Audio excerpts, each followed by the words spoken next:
Hello students, KL polytechnic के official YouTube channel पर आपका स्वागत है।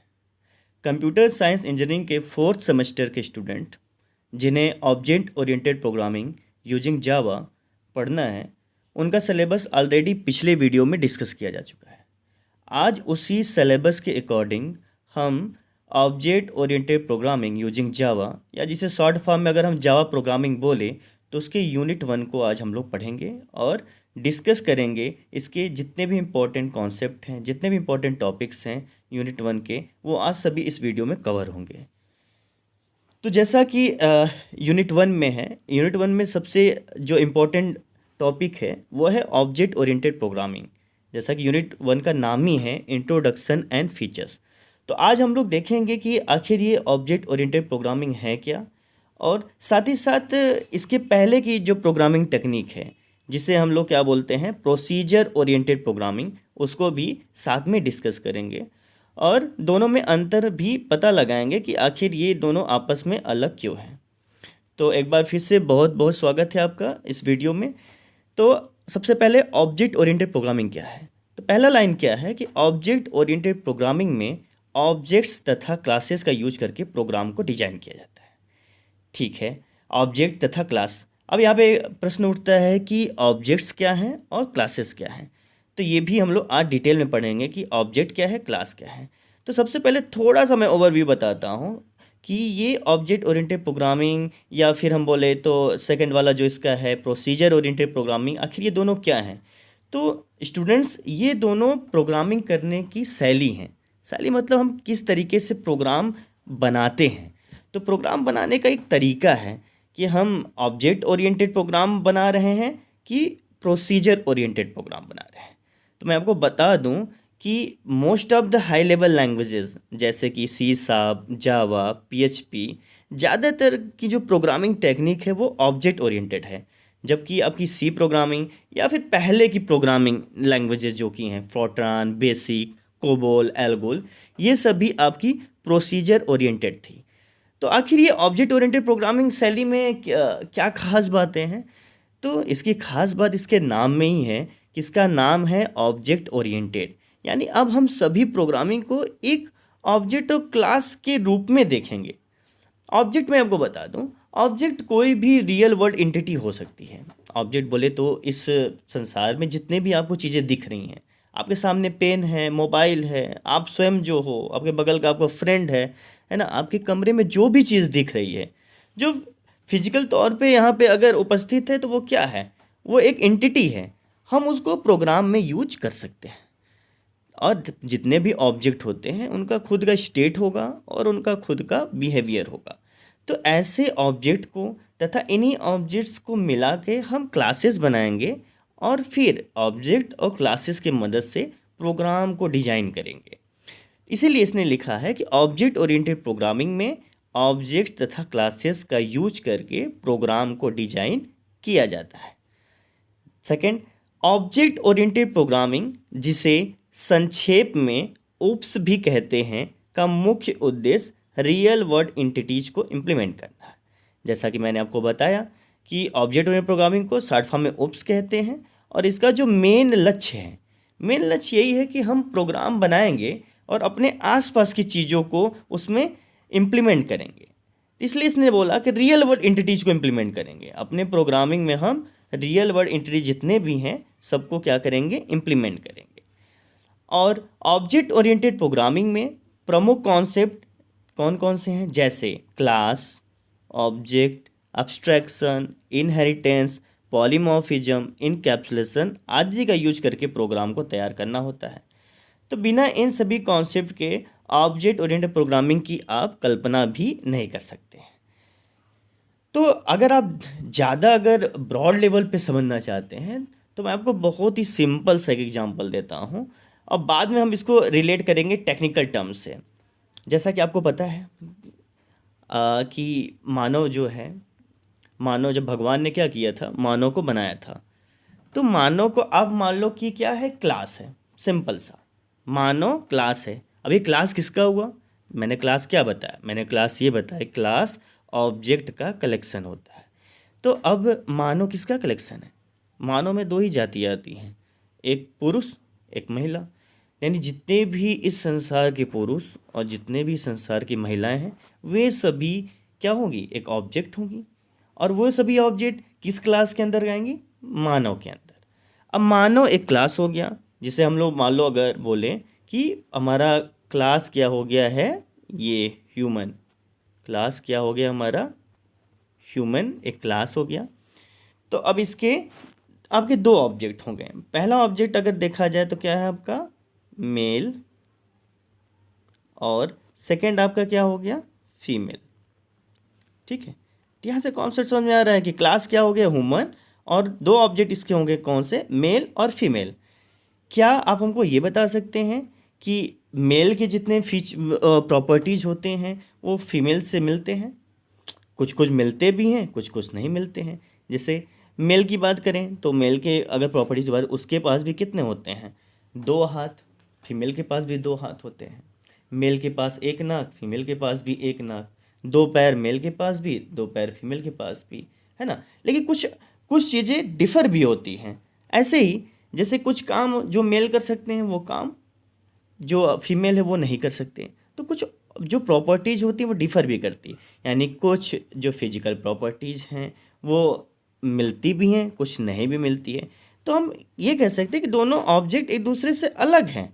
ऐसा नहीं है कि सेम टू सेम सारे जितने भी प्रॉपर्टीज़ हैं मेल की फीमेल से बिल्कुल मिलती हैं। तो यहाँ पे थोड़ा सा डिफरेंस है। तो ऐसे ही अलग अलग ऑब्जेक्ट को कलेक्शन बना के हमने क्लास बना दिया, और इनके फीचर को यूज करके अब हम प्रोग्रामिंग में जब इम्प्लीमेंट करेंगे तो ये क्या हो जाएगा, ऑब्जेक्ट ओरिएंटेड प्रोग्रामिंग हो जाएगा। अब इसमें और भी बहुत सारे कॉन्सेप्ट हैं, जैसे कि अब्स्ट्रैक्शन क्या हो गया। अब अब्स्ट्रैक्शन क्या होता है वो भी हम लोग समझेंगे। तो आप ध्यान में रखिएगा, क्लास ये ऑब्जेक्ट का जो एग्जांपल है, मैं आगे जैसे जैसे टॉपिक आता जाऊंगा और उसको क्या करता हूँ जाऊँगा डिटेल में आपको उससे जोड़ के बताता जाऊँगा। फिलहाल ऑब्जेक्ट ओरिएंटेड प्रोग्रामिंग में ऑब्जेक्ट तथा क्लासेस का यूज करके प्रोग्राम को डिजाइन किया जाता है। ऑब्जेक्ट ओरिएंटेड प्रोग्रामिंग, जिसे संक्षेप में ओप्स भी कहते हैं, का जो मुख्य उद्देश्य होता है वो रियल वर्ल्ड एंटिटीज को इम्प्लीमेंट करना होता है। ऑब्जेक्ट ओरिएंटेड प्रोग्रामिंग में प्रमुख कॉन्सेप्ट जैसे class, object, abstraction, inheritance, polymorphism, encapsulation आदि का यूज करके प्रोग्राम को तैयार करना होता है। अब बात करें प्रमुख ऑब्जेक्ट ओरिएंटेड प्रोग्रामिंग लैंग्वेजेस की, तो प्रमुख ऑब्जेक्ट ओरिएंटेड प्रोग्रामिंग लैंग्वेज है जावा, C++, जावास्क्रिप्ट, PHP, C#। ये आपके जितने हैं वो सारे important object oriented programming language हैं। और स्टार्टिंग के जो प्रोग्रामिंग लैंग्वेजेस हैं वो आपके सिमुला और स्मार्टडाक हैं। तो ये चीज़ें आप याद रखिएगा कि जो प्रमुख ऑब्जेक्ट होने, कोई भी आपसे पूछ सकता है कि प्रमुख ओप्स लैंग्वेज कौन कौन से हैं, तो आप बताएंगे उसको कि जो इम्पोर्टेंट ओप्स लैंग्वेज है वो जावा, C++, जावास्क्रिप्ट, PHP, C# हैं। और जो जो प्रारंभ की ये प्रोग्रामिंग लैंग्वेजेस थी जो ऑब्जेक्ट ओरिएंटेड थी वो आपकी सिमुला और स्मार्टडाक है। तो ये थोड़ा सा ब्रीफ इंट्रोडक्शन था ऑब्जेक्ट ओरिएंटेड प्रोग्रामिंग का। अब बात करते हैं कि आखिर ये ऑब्जेक्ट ओरिएंटेड प्रोग्रामिंग लैंग्वेज आया क्यों, और इसके पहले जो प्रोग्रामिंग की टेक्निक थी जिसे हम प्रोसीजर ओरिएंटेड प्रोग्रामिंग बोलते हैं, आखिर उसमें क्या क्या खास बातें थी, बाद में हम दोनों का डिफरेंस पता करेंगे।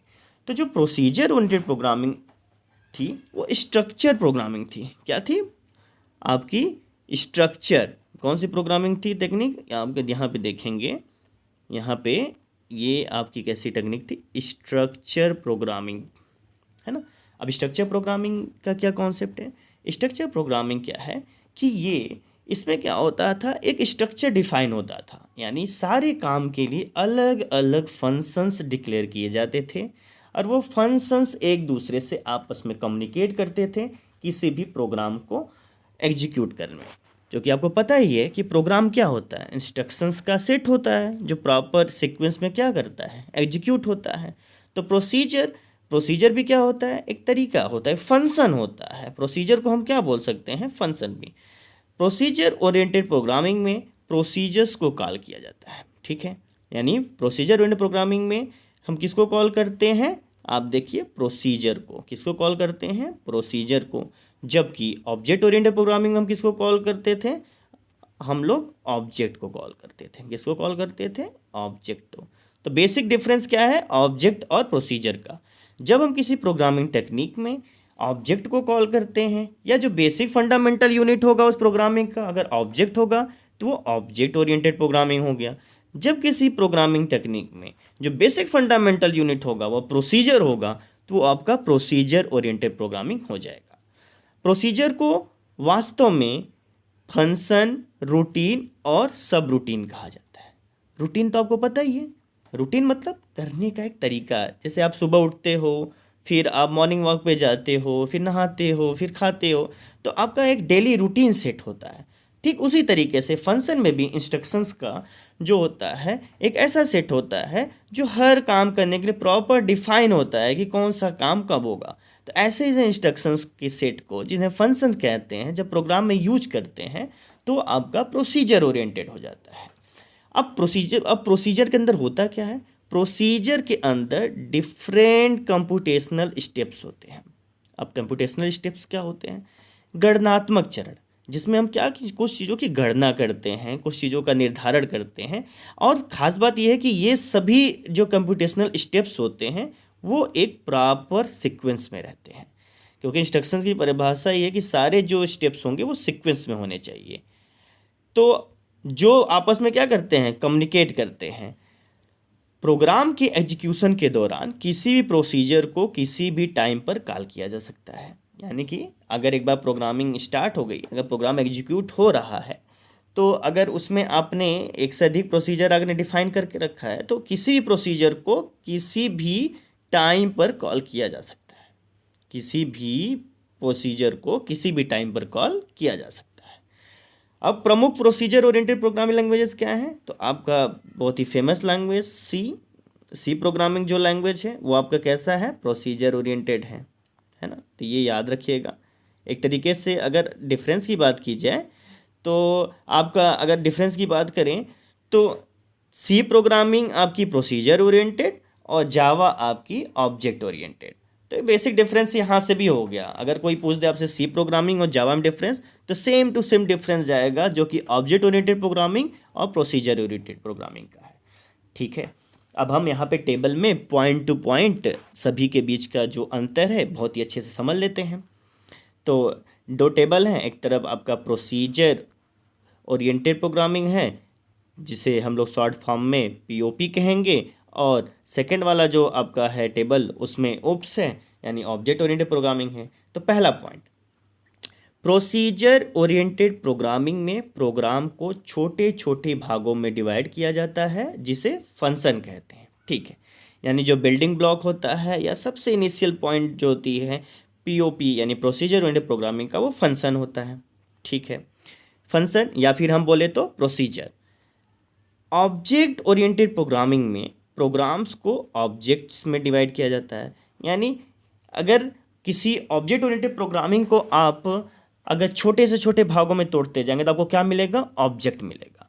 तो फंडामेंटल जो पार्ट है प्रोसीजर ओरिएंटेड का वो फंक्शन है और ऑब्जेक्ट ओरिएंटेड का क्या हो गया? ऑब्जेक्ट हो गया। तो पहला डिफरेंस तो ये हो गया। सेकंड डिफरेंस, यह टॉप डाउन अप्रोच को फॉलो करता है। ठीक है, अभी टॉप डाउन अप्रोच क्या होता है? टॉप डाउन अप्रोच मतलब कि एक जो मेन प्रोसीजर होगा वो कॉल करेगा किसको? यहाँ पे जैसे अगर मान लेते हैं कि ये आपका फंक्शन F1 है, तो फंक्शन F1 कॉल करेगा फंक्शन F2 को, फिर फंक्शन F2 फर्दर कॉल करेगा F3 को, है ना।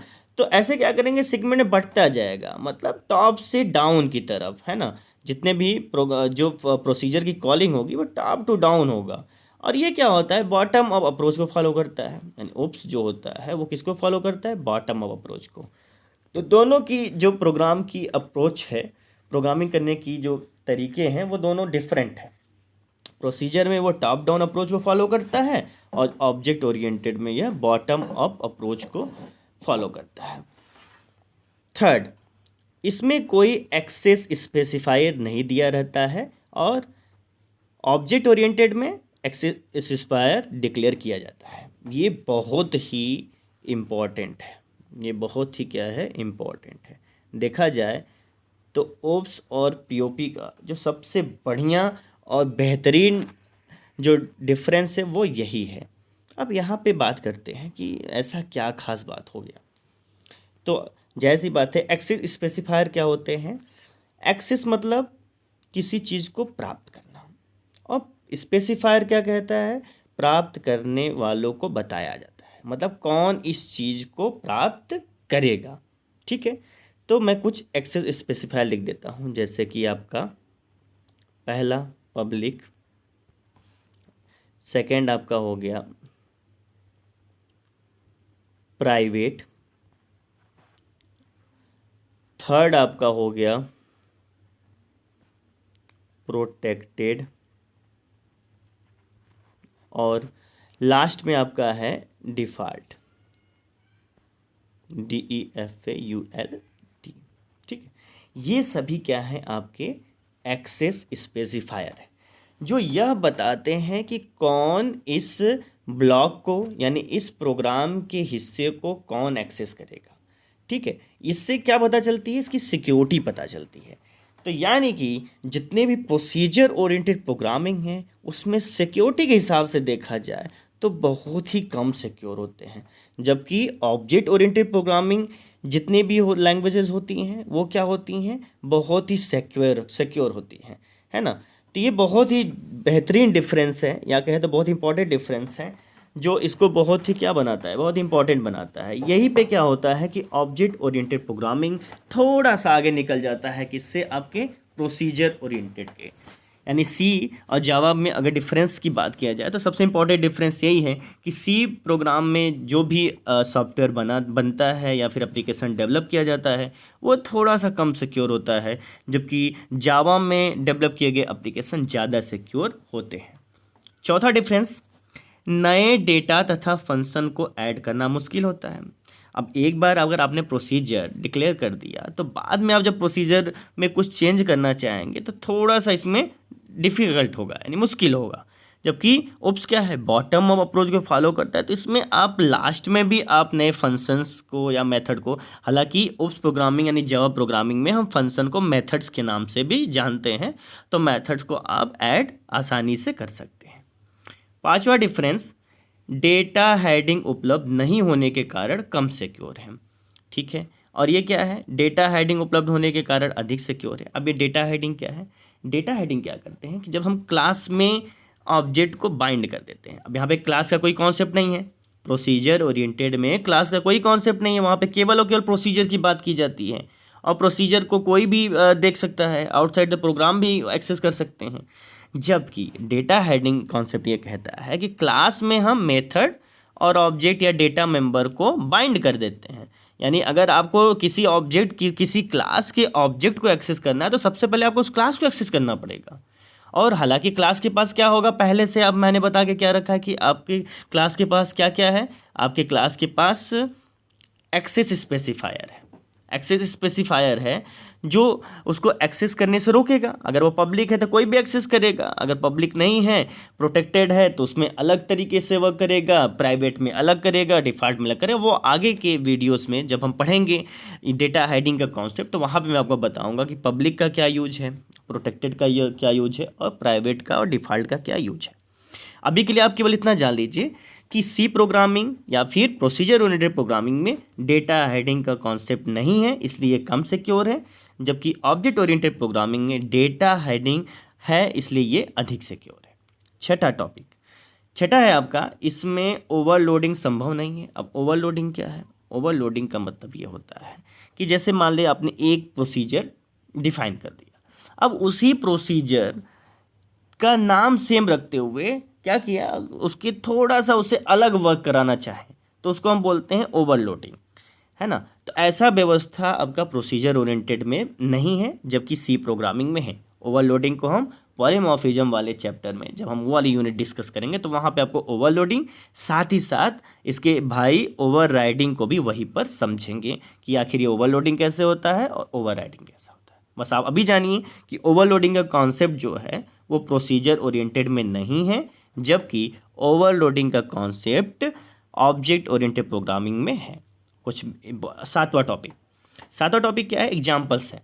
तो आप इम्पोर्टेंट कुछ एग्जाम्पल्स याद रख लीजिए कि कौन कौन से प्रोग्रामिंग लैंग्वेजेस प्रोसीजर ओरिएंटेड हैं और कौन कौन सी प्रोग्रामिंग लैंग्वेज ऑब्जेक्ट ओरिएंटेड है।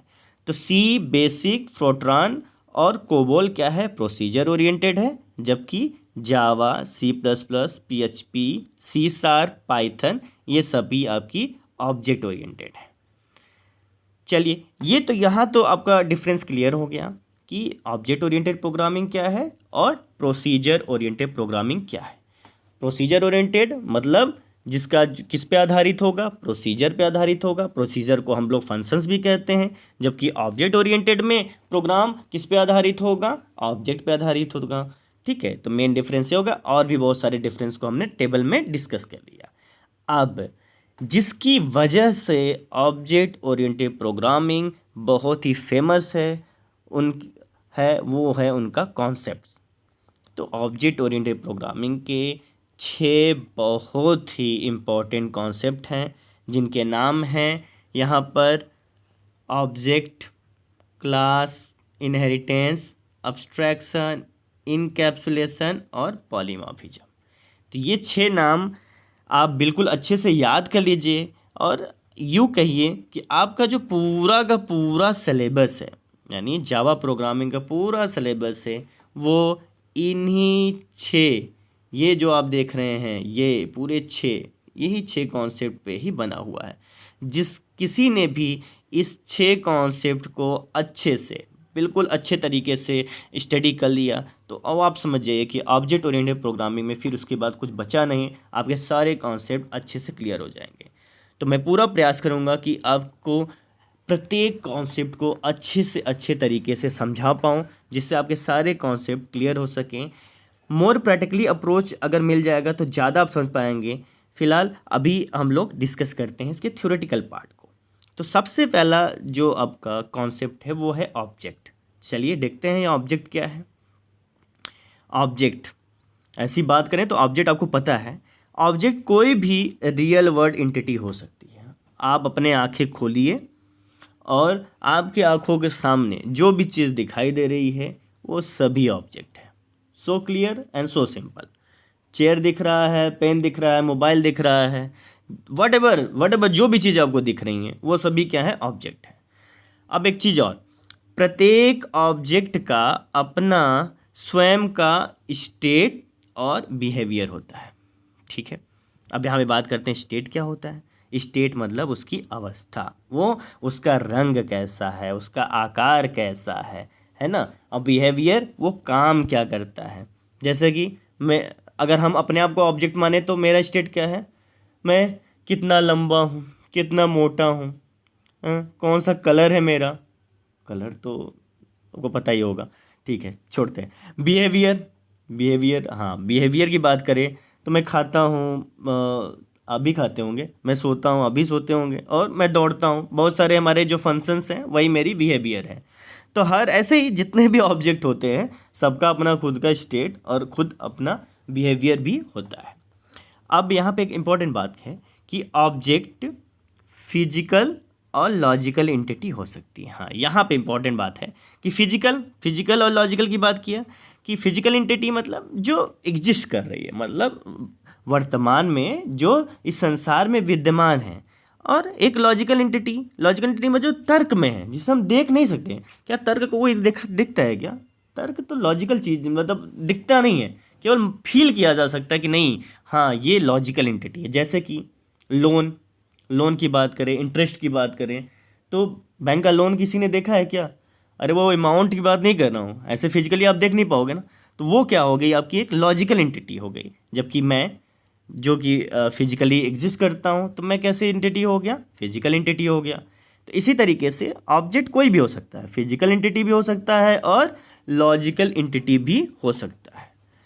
सेकेंड, ऑब्जेक्ट क्लास का इंस्टेंस होता है। क्लास का इंस्टेंस होने का मतलब क्या हुआ? इंस्टेंस मतलब, आप अगर इंस्टेंस की बात करें तो क्लास का इंस्टेंस का मतलब कि ये क्लास का अवतार है। क्या है? क्लास का अवतार है।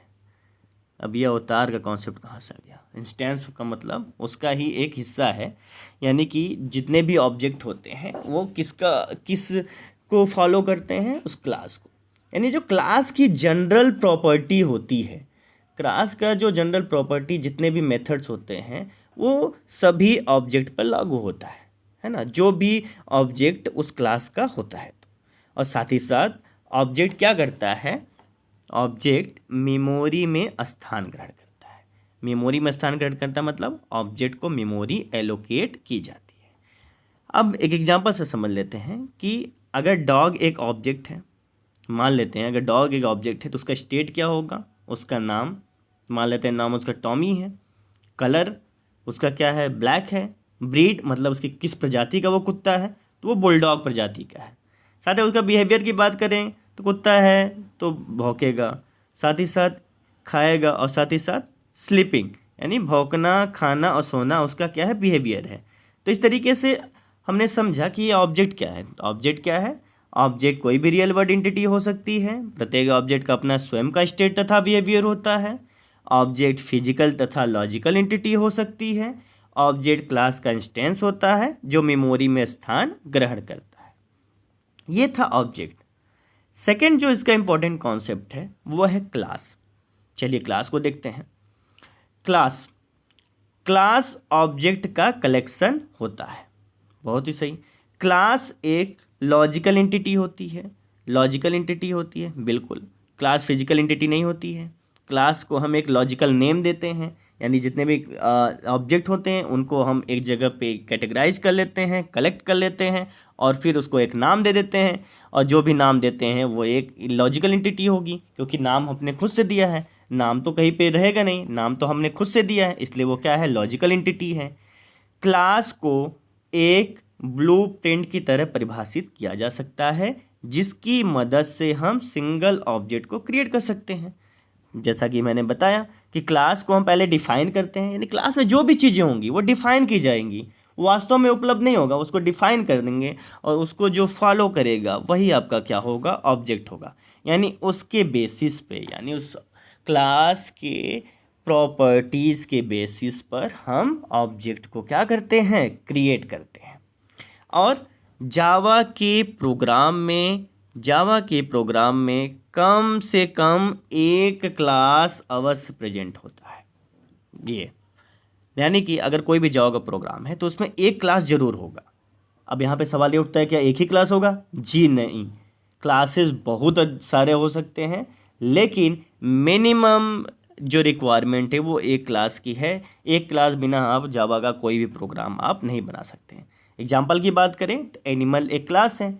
अब बताइए, अच्छा एनिमल एक क्लास है तो इसमें कौन कौन से ऑब्जेक्ट आएंगे? हम आएंगे क्या? नहीं, हम नहीं आएंगे, आप भी नहीं आएंगे। तो इसमें कौन आएगा? डॉग आएगा, लायन आएगा, एलिफेंट आएगा, बहुत सारे जितने भी एनिमल हैं वो आएंगे। तो ये आने का आधार क्या हुआ? क्योंकि इसका बेसिस होगा कि इस क्लास के अंदर केवल और केवल कौन आएगा, केवल और केवल जितने एनिमल होंगे केवल वही होंगे। क्योंकि ऑब्जेक्ट क्या होगा? ब्लूप्रिंट होगा। क्लास किसका ब्लूप्रिंट है? बिल्कुल ऑब्जेक्ट के लिए, है ना। तो जो एनिमल होगा वही क्या होगा, इस क्लास में सस्टेन करेगा। तो ये था आपका क्लास। थर्ड जो इम्पोर्टेंट टॉपिक है, इनहेरिटेंस। अब इनहेरिटेंस क्या है? इनहेरिटेंस को समझने से पहले मैंने आपको अभी जब वीडियो स्टार्ट हुआ था मैंने आपको एग्जांपल दिया था कि अगर हम एक क्लास ह्यूमन को माने और उसके दो ऑब्जेक्ट माने, मेल और फीमेल, तो ऑब्जेक्ट तो क्लियर हो गया था, क्लास भी क्लियर हो गया था। इनहेरिटेंस की बात करें तो जब कोई एक ऑब्जेक्ट अपने पेरेंट ऑब्जेक्ट के समस्त गुणों तथा व्यवहारों को प्राप्त करता है, इनहेरिटेंस कहलाता है। बिल्कुल। अब यहाँ पे क्या है कि जैसे कि हम लोग सभी ह्यूमंस हैं, तो जितने ह्यूमंस होते हैं वो क्या करते हैं? ब्रीथ करते हैं। जितने ह्यूमंस हैं वो ईट करते हैं, है ना। जितने ह्यूमंस हैं वो वॉक करते हैं। तो ये उसकी प्रॉपर्टीज़ हैं। और जितनी प्रॉपर्टीज़ हैं वो मेल में भी होती हैं और फीमेल भी होती हैं।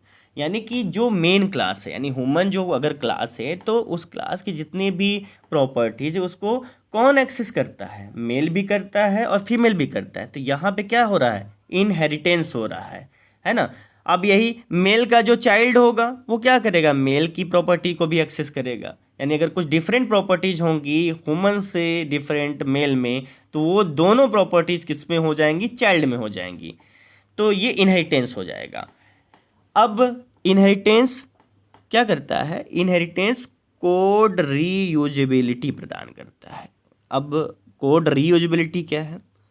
कोड रीयूजेबिलिटी मतलब एक बार आपने कोड लिखा तो बार बार आपको कोड लिखने की ज़रूरत नहीं है। यानी जब आप प्रोग्राम करते हैं तो जब आप कोडिंग यानी टाइप करते हैं, जब हाई लेवल लैंग्वेज में जब प्रोग्रामिंग आप करते हैं तो जो भी प्रोग्राम आप टाइप करते हैं तो क्या करते हैं कि ऑब्जेक्ट ओरिएंटेड प्रोग्रामिंग में बहुत ही इंपॉर्टेंट फीचर्स है कि आप में किसी अगर एक बार उस कोड को कर दिया, वो सेम काम के लिए आपने कोड को अपने टाइप कर दिया, तो बार बार आपको उस कोड को टाइप करने की ज़रूरत नहीं है, आप उस कोड को यूज कर लीजिए, है ना।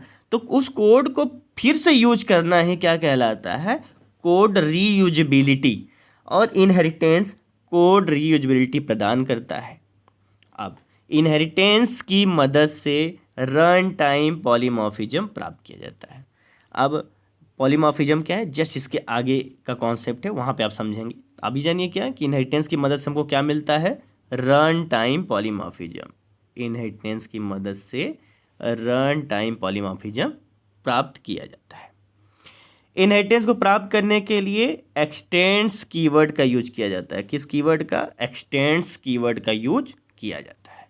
अब एक्सटेंड कीवर्ड क्या है वो आगे डिस्कस करेंगे। यहाँ पे डायग्राम से क्लियर कर लेते हैं। यहाँ पे इनहेरिटेंस की टाइप को बताया गया है। इनहेरिटेंस अभी ब्रॉड लेवल में हम लोग पढ़ेंगे, इसकी पूरी प्रॉपर एक यूनिट है जहाँ पे हम लोग समझेंगे इनहेरिटेंस क्या है, कितने टाइप का है, और प्रोग्राम्स बनाएंगे तो ज़्यादा अच्छे से समझ में आएगा। तो इनहेरिटेंस आपके 3 प्रकार के हैं। पहला आपका सिंगल है, सेकेंड आपका मल्टी लेवल है, हायरार्किकल है। ये 3 प्रकार के इंपॉर्टेंट इसके इनहेरिटेंस के टाइप्स हैं। जैसे डायग्राम में आपको देख ले रहा होगा कि यहाँ पे आप ध्यान से देखेंगे तो यहाँ पे कोई एक क्लास है और क्लास बी के पास तीर का निशान देखिए ऊपर की तरफ गया है। जब तीर का निशान ऊपर की तरफ गया इसका मतलब ये है कि क्लास बी क्या कर रहा है ना, क्लास ए की प्रॉपर्टी को क्या कर रहा है, यहाँ पे क्लास बी जो है क्लास ए की प्रॉपर्टी को एक्सेस कर रहा है। तो अब यहाँ पे इनहेरिटेंस समझने में जो जिसकी प्रॉपर्टी को एक्सेस करेगा, यानी क्लास बी अगर क्लास ए की प्रॉपर्टी को एक्सेस करेगा तो यहाँ पे क्लास ए क्या हो जाएगा? क्लास ए को हम लोग बोलेंगे ये है आपका पेरेंट क्लास। क्या है? Parent class. और जो क्लास प्रॉपर्टी को एक्सेस करेगा वो क्या कहलाएगा? वो कहलाएगा चाइल्ड क्लास, है ना।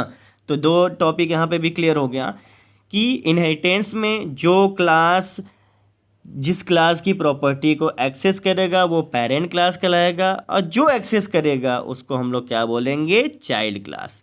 पेरेंट क्लास को हम लोग सुपर क्लास भी बोलते हैं, चाइल्ड क्लास को हम लोग डिराइव्ड क्लास भी कहते हैं। इसी तरीके से आगे आप देखेंगे कि मल्टी लेवल इनहेरिटेंस है और हायरार्किकल इनहेरिटेंस है, जिसको डिटेल में आगे हम लोग समझेंगे। नेक्स्ट जो कॉन्सेप्ट है वो है अब्स्ट्रैक्शन। अब्स्ट्रैक्शन कॉन्सेप्ट की बात करें तो अब्स्ट्रैक्शन कॉन्सेप्ट ये कहता है कि इंटरनल डिटेल्स को हाइड करके केवल एसेंशियल फीचर्स को डिस्प्ले करना अब्स्ट्रैक्शन कहलाता है। ठीक है, अब यहाँ पे एसेंशियल फीचर्स को डिस्प्ले कराने वाली बात क्या है कि जैसे आप कार चलाते हैं, सिंपली अगर बात करें कार चलाने, तो आप अगर आपके सामने कोई अचानक से कोई चीज़ आ जाती है तो आप क्या करते हैं? ब्रेक दबाते हैं। क्या करते हैं? ब्रेक लगाते हैं। अच्छा, कोई हमको ये बताएगा कि ये ब्रेक वर्क कैसे करता है? आपको पता है क्या कि वो जो स्लेटर के बगल में होता है आप सीधे पैर से दबाते हैं, फिर ऐसा क्या होता है कि जाके टायर बिल्कुल थम से जाते हैं, है ना। हम उसकी परवाह नहीं करते हैं। यानी ब्रेक कैसे लगा हमको इस चीज़ से कोई मतलब ही नहीं है। हमें केवल अगर ब्रेक लगाना है तो हम ब्रेक दबाते हैं और गाड़ी अपने आप रुक जाती है। तो यही मेन कॉन्सेप्ट है अब्स्ट्रैक्शन का कि अगर मान लीजिए हमने क्लास के अंदर बहुत सारे ऑब्जेक्ट रखे हैं, बहुत सारे मेथड डिक्लेयर किए हैं, है ना, और क्लास के बाहर अगर उन मेथड की ज़रूरत नहीं है कि हम उस मेथड या ऑब्जेक्ट को किसी को शो कराएं, तो बेवजह उसको क्यों डिस्प्ले किया जाए? केवल उसी फीचर्स को हम डिस्प्ले कराएं जिसकी दूसरे क्लास को ज़रूरत है। इससे क्या होता है? डेटा हाइडिंग का कॉन्सेप्ट मिलता है, और यही से हमारी सिक्योरिटी का भी कॉन्सेप्ट आता है, जो यह बताता है कि ऑब्जेक्ट ओरिएंटेड प्रोग्रामिंग ज़्यादा सिक्योर है प्रोसीजर ओरिएंटेड प्रोग्रामिंग से। अब इस अब्स्ट्रैक्शन को प्राप्त करने के देखिए जावा में दो तरीके हैं। अब्स्ट्रैक्शन में जावा को दो तरीके से प्राप्त किया जाता है, एक एब्स्ट्रैक्ट क्लास की मदद से और जो सेकंड इसका जो इंपॉर्टेंट कॉन्सेप्ट है वो इंटरफेस की मदद से। तो अब्स्ट्रैक्शन वाले चैप्टर में हम लोग डिस्कस करेंगे कि एब्स्ट्रैक्ट क्लास क्या है, इंटरफेस क्या है और इनकी मदद से कैसे अब्स्ट्रैक्शन को प्राप्त किया जाता है। एग्जाम्पल की बात करेंगे तो आपको फ़ोन कॉल का एग्जाम्पल आप ले सकते हैं कि फ़ोन कॉल जब हमको किसी को कॉल लगाना होता है तो सिंपली हम बटन्स प्रेस करते हैं। हम ये इस चीज़ में नहीं पढ़ते हैं कि कैसे कम्युनिकेशन इस्टेब्लिश हो रहा है, कौन सा नेटवर्क किस जोन में जा रहा है, कौन सा कैच कर रहा है। इन सब चीज़ों से हमको कोई मतलब नहीं है, यानी उसके इंटरनल प्रोसेसिंग से हमको कोई लेना देना नहीं है। केवल और केवल कॉल को हम अगर डायल करें तो कॉल कनेक्ट हो जाना चाहिए, मेन मोटिव ये रहता है। तो इसी पे ये फंक्शन वर्क करता है अब्स्ट्रैक्शन। जो नेक्स्ट आपका इंपॉर्टेंट कॉन्सेप्ट है वो है पॉलीमॉर्फिज्म। पॉलीमॉर्फिज्म क्या कहता है? पॉलीमॉर्फिज्म का मतलब होता है बहुरूपण। पॉलीमॉर्फिज्म ये कहता है कि नाम एक और रूप अनेक। दैट मीन्स कि it can form many forms if you declares the class method with the same name. By changing its parameter we can declare further methods which can perform the same tasks regarding its name, and we can add on some different task also. इसका मतलब ये हुआ कि अगर polymorphism में अगर हमने एक मेथड डिक्लेयर कर दिया एक नाम का और सेकेंड मेथड अगर सेम नाम का डिक्लेयर करें, थोड़ा सा अगर पैरामीटर्स में चेंज कर दे तो उसके वर्क में भी डिफरेंट आ जाएगा। लेकिन हमको मेथड का नाम सेम रखे हैं तो इसका मतलब यह हुआ कि अलग से किसी मेथड को डिक्लेयर करने की ज़रूरत बिल्कुल भी नहीं है। आप उसी मेथड को फिर से रीयूज कर सकते हैं। ये इंपॉर्टेंट कॉन्सेप्ट है किसका? पॉलीमॉर्फिज्म का। पॉलीमॉर्फिज्म ये कहता है कि किसी भी एक टास्क को आप डिफरेंट वे से परफॉर्म कर सकते हैं। जावा में अगर आप मेथड ओवरलोडिंग या फिर मेथड ओवरराइडिंग का यूज करें तो पॉलीमॉर्फिज्म को प्राप्त किया जा सकता है। पॉलीमॉर्फिज्म का भी एक अलग चैप्टर है जहाँ पे हम लोग डिस्कस करेंगे। अब यहाँ पे आप देखिए, जैसे कि मान लीजिए आपने क्लास डिक्लेयर किया है सेप नाम का। सेप क्लास ये करता है कि उसके अंदर एक मेथड है ड्रा नाम का, जो क्या करेगा, जैसा सेप होगा वैसा वो ड्रा करेगा। अब सर्कल अगर आपको ड्रा करना है तो सर्कल, और यहाँ पे अगर एक क्लास आप देखेंगे, एक क्लास आपने डिक्लेयर किया है सर्कल, सेकंड वाला क्लास आपका रेक्टेंगल है और थर्ड वाला क्लास आपका स्क्वायर है। तो circle, rectangle, square, there are 3 different shapes और ये शेप्स अलग अलग है और इनको डिक्लेयर करने के लिए भी आपको क्या करना पड़ेगा? अलग अलग मेथड को कॉल करना पड़ेगा। यानी कि आपको सर्कल ड्रा करना है तो उसका शेप कुछ यू होगा, आप देखेंगे सर्कल का शेप कुछ यू होता है। रेक्टेंगल आपको डिक्लेयर करना है तो रेक्टेंगल कुछ इस तरीके का होगा, है ना। मेरा तो बिल्कुल बन नहीं पा रहा है। रेक्टेंगल स्क्वायर तो बिल्कुल भी नहीं पड़ेगा, ये देखिए, है ना। हालांकि ये पता है आमने सामने की भुजाएं इसमें बराबर होती है, इसमें चारों भुजाएं बराबर होती है। तो ये अलग अलग डिफरेंट शेप हैं जिसको आपको अगर ड्रा करना है तो अलग अलग मेथड को बनाना पड़ेगा। तो क्यों ना हम अलग अलग मेथड को डिक्लेयर करने की जगह एक ही मेथड को डिक्लेयर करें और उसमें ये कर दें कि उनके उसमें थोड़े से पैरामीटर में चेंजेस कर दें। तो ये कॉन्सेप्ट है आपका किसका? पॉलीमॉर्फिज्म का, जो सेम नेम से क्या कर रहा है? डिफरेंट टास्क को परफॉर्म कर रहा है। और जब से और आखिरी में जो सबसे लास्ट कॉन्सेप्ट है इसका, इनकैप्सुलेशन। इनकैप्सुलेशन ये कहता है कि कोड तथा डेटा को सिंगल यूनिट, जिसे क्लास कहते हैं, में बाइंड या रैप करना ही इनकैप्सुलेशन कहलाता। तो we can bind code with data in a single class, it is known as encapsulation. तो इनकैप्सुलेशन को अगर आप समझेंगे, यहाँ पे आप देखिए, अगर आपने कैप्सूल देखा होगा तो कैप्सूल में 2 हिस्से होते हैं। एक कैप्सूल के हिस्से में बहुत सारे इसके मेडिकल पार्ट्स होते हैं। आप देखिए यहाँ पे, ये देखिए यहाँ पे ये वाला पार्ट हो गया और उसके बाद ये कवर होता है, ये हो गया। तो अगर हम उस जो मेडिसिन वाले पार्ट को अगर हम वेरिएबल कहें और जो उसके ऊपर कोटेड है उसको अगर हम मेथड बोले, तो वेरिएबल और मेथड को अगर बाइंड कर ले तो क्या बन जाता है? इस पूरे जो स्ट्रक्चर को हम लोग क्या बोलते हैं? इस पूरे स्ट्रक्चर को हम लोग कैप्सूल बोलते हैं, ठीक है। तो यही से कॉन्सेप्ट किसका आ गया है? इनकैप्सुलेशन का आ गया है। अब यहाँ पे कैप्सूल कौन है? यहाँ पे कैप्सूल आपका, ये क्लास आपका कैप्सूल है। इस क्लास के अंदर 2 चीज़ें हैं। पहला चीज़ आपका मेथड है, दूसरा चीज़ आपका क्या है? वेरिएबल है। यानी मेथड और वेरिएबल को जब एक साथ हमने मिला के रखा तो जो स्ट्रक्चर बना वो क्लास हो गया। तो इस तरीके से क्या हुआ कि इस वेरिएबल को इस क्लास से बाहर क्या कर सकते हैं? एक्सेस करने के लिए इस क्लास की परमिशन चाहिए होगी। अब ये परमिशंस कौन देगा? एक्सेस मॉडिफायर परमिशन देगा कि इस वेरिएबल को कौन एक्सेस कर सकता है और कौन एक्सेस नहीं कर सकता है। तो ये था इनकैप्सुलेशन का कॉन्सेप्ट। तो इस तरीके से हमने आज जितना भी ऑब्जेक्ट ओरिएंटेड प्रोग्रामिंग के जो जो इम्पोर्टेंट कॉन्सेप्ट थे, ऑब्जेक्ट और आपका object, class, inheritance, abstraction, encapsulation, polymorphism, सभी को बारी बारी से समझा। आज के लिए इतना ही। धन्यवाद।